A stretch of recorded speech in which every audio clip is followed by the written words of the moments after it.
Bonjour camarades, je vous apporte le salut fraternel des syndicats qui m'ont mandaté et de la Fédération nationale de l'enseignement, de la culture et de la formation professionnelle qui se porte bien.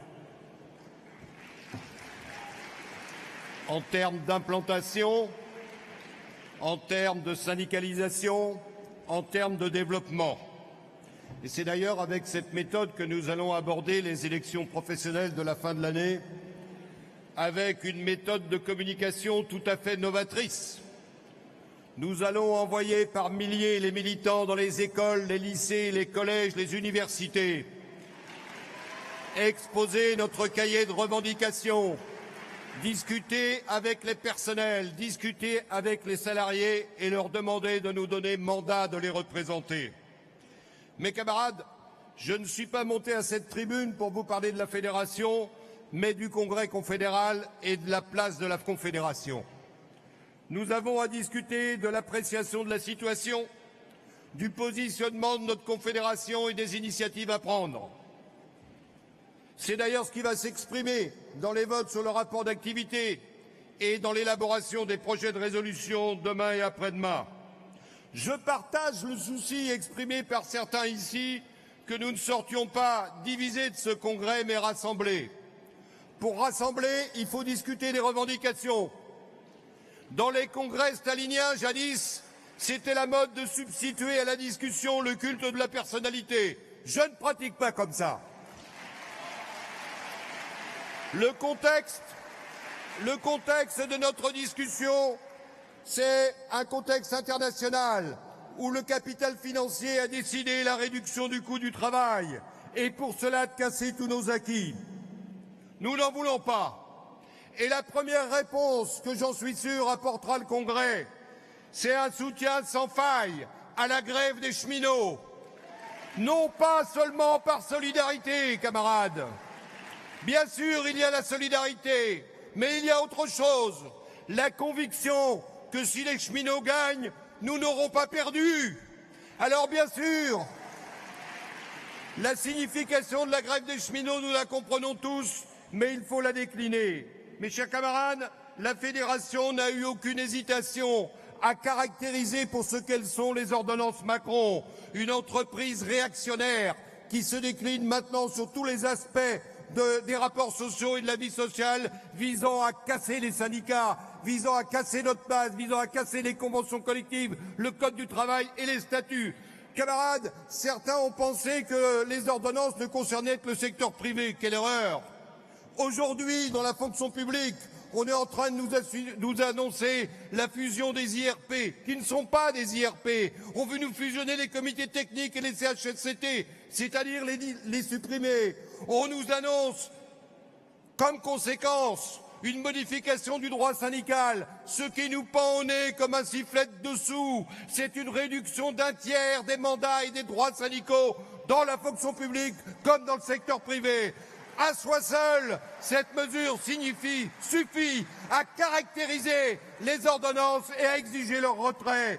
De la même façon, mes camarades, la hiérarchie des normes, c'est dans le privé, mais non, dans la fonction publique, on nous impose aujourd'hui un droit souple, moyennant quoi le statut national d'un fonctionnaire devrait se décliner en fonction des impératifs locaux de l'établissement et du service. C'est inacceptable.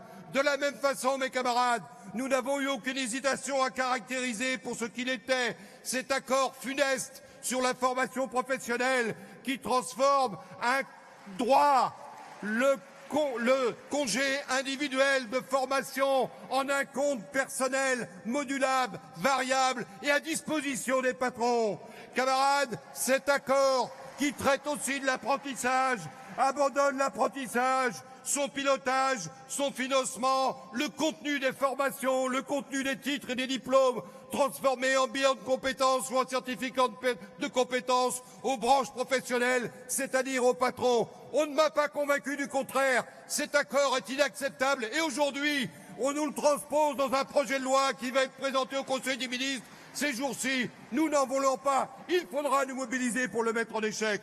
L'impact de cet accord et de cette loi sur les lycées professionnels, sur nos camarades de l'AFPA est considérable. L'AFPA est faite pour préparer des diplômes. Les lycées professionnels sont faits pour former des élèves et pas des apprentis. On veut tout mélanger au compte de la fabrication de bilans de compétences.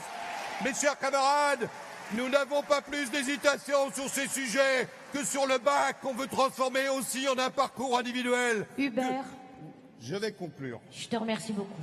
Je te promets que je vais conclure.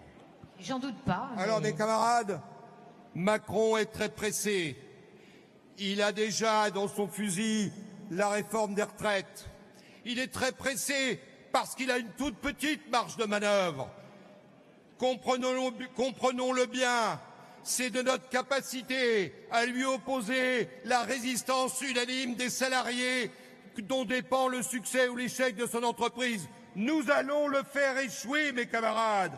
Sur l'ensemble de ces questions, il revient au Congrès de se positionner contre une politique d'ensemble, contre une politique destructrice que les salariés refusent, que nous refusons. Et je ne mène pas le débat sur l'hypothétique coagulation des conflits ou sur la convergence des luttes.